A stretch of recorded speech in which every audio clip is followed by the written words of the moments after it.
नमस्कार। तो चलिए आज भारतीय संविधान के ब्लूप्रिंट को खोलते हैं और समझते हैं कि हमारा भारतीय राज्य यानी इंडियन स्टेट असल में है क्या। तो सवाल ये उठता है कि जब हम राज्य या स्टेट शब्द का इस्तेमाल करते हैं तो इसका मतलब क्या होता है, और खास तौर पर भारत किस तरह का स्टेट है। यही दो बड़े सवाल हैं जिन्हें हम आज समझने वाले हैं। किसी भी बड़ी इमारत को समझने के लिए उसकी नींव को देखना पड़ता है, राइट? तो चलिए शुरुआत करते हैं सबसे बुनियादी चीज से, राज्य की परिभाषा।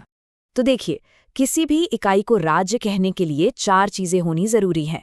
पहला, एक तय इलाका, मतलब एक ज्योग्राफिकल टेरिटरी। दूसरा, उस इलाके में रहने वाले लोग यानी पॉपुलेशन। तीसरा, एक सरकार जो उस पॉपुलेशन पर शासन करे। और चौथा, और शायद सबसे जरूरी, वो है संप्रभुता, मतलब अपने फैसले लेने का पूरा पूरा अधिकार। हाँ, तो इन चारों में से संप्रभुता ही वो चीज है जो एक राज्य को सच में राज्य बनाती है। इसका सीधा सा मतलब है कि भारत अपने अंदरूनी और बाहरी मामलों में आजाद है। हम अपने फैसले खुद ले सकते हैं, किसी बाहरी ताकत के दबाव के बिना। ठीक है, तो नींव तो समझ आ गई। अब देखते हैं कि इस इमारत का डिजाइन कैसा है, मतलब भारतीय राज्य का कैरेक्टर कैसा है। जब हमारा संविधान बना था तो उसकी प्रस्तावना यानी प्रियम्बल में भारत की पहचान बताने वाले 3 खास शब्द थे। ये हमारे देश के कैरेक्टर की ओरिजिनल रूपरेखा थी। लेकिन फिर कहानी में एक बड़ा मोड़ आया 1976 में। 42nd संविधान संशोधन के जरिए 2 और बहुत ही महत्वपूर्ण शब्द जोड़े गए, समाजवादी और पंथनिरपेक्ष। इन 2 शब्दों ने भारत की पहचान को और भी ज्यादा मजबूत कर दिया। तो अब ये हैं भारतीय राज्य के वो 5 स्तंभ। संप्रभु मतलब अपने फैसले लेने की पूरी आज़ादी। समाजवादी जिसका मकसद है आर्थिक बराबरी और एक वेलफेयर स्टेट बनाना। पंथनिरपेक्ष यानी सरकार के लिए सभी धर्म बराबर हैं। लोकतांत्रिक जहां सरकार को लोग चुनते हैं। और गणराज्य जिसका मतलब है कि देश का जो हेड है यानी राष्ट्रपति वो चुना हुआ होता है, कोई राजा या रानी नहीं। अब आते हैं इस ब्लूप्रिंट के उस हिस्से पर जो सीधे सीधे हम सब से जुड़ा है। ये वो वादा है जो राज्य अपने नागरिकों से करता है, उनके मौलिक अधिकार मतलब फंडामेंटल राइट्स। पर सोचने वाली बात है ना, कि अधिकार तो दे दिए, लेकिन अगर कोई उन्हें छीनने की कोशिश करे तब क्या होगा? क्या कोई सेफ्टी नेट है? और इसका जवाब है हाँ, बिल्कुल है।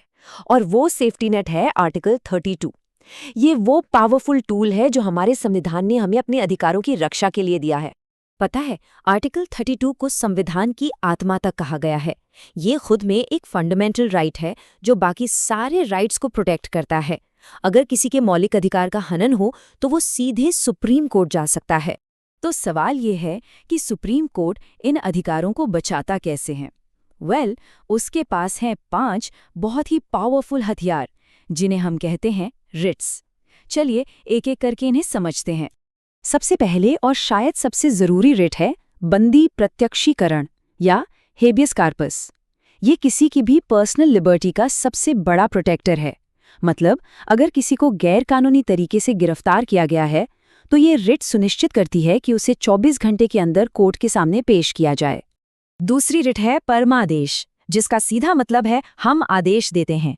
जब कोई सरकारी अधिकारी या संस्था अपना कानूनी काम नहीं कर रही हो तो कोर्ट उसे वो काम करने का आदेश दे सकती है। मान लीजिए अगर नगर निगम की ड्यूटी है सड़क ठीक करना और वो नहीं कर रहे तो कोर्ट उन्हें आदेश दे सकती है।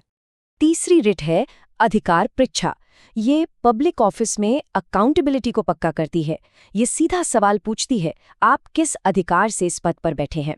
अगर कोई व्यक्ति बिना योग्यता के किसी सरकारी पद पर है तो इस रिट से उसे हटाया जा सकता है। और आखिर में है 2 रिट्स जो जुडिशरी के अंदर ही काम करती हैं। पहली है प्रतिषेध यानी प्रोहिबिशन। ये ऊपरी अदालत को निचली अदालत से ये कहने का अधिकार देती है, रुको, ये केस तुम्हारे अधिकार क्षेत्र से बाहर है।